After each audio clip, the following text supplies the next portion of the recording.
যশোর আদালতে জয় বাংলা জয় বঙ্গবন্ধু স্লোগান দিয়ে আওয়ামী লীগের ১৬৯ জন নেতাকর্মী আত্মসমর্পণ করেছেন।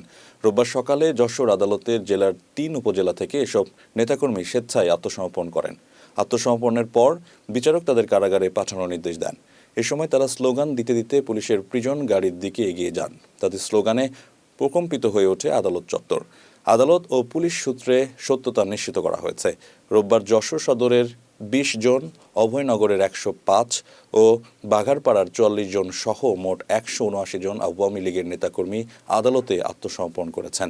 বিচারক তাদের কারাগারে পাঠানোর নির্দেশ দিয়েছেন। মামলা ও গণগ্রেপ্তারের প্রেক্ষিতে দলটির নেতাকর্মীরা আদালতে আত্মসমর্পণ করে স্বেচ্ছায় কারাবরণের সিদ্ধান্ত নেন। মিথ্যা মামলা দিয়ে আমাদেরকে হয়রানি করা হচ্ছে।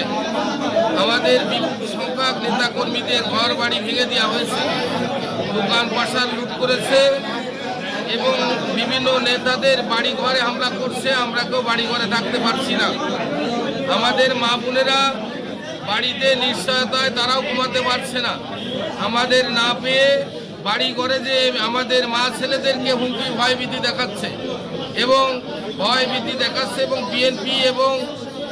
বিএনপি যুবদল এবং জামাতের ছাত্র শিবির ক্যাডাররা প্রতিনিয়ত হামলা চালাচ্ছে।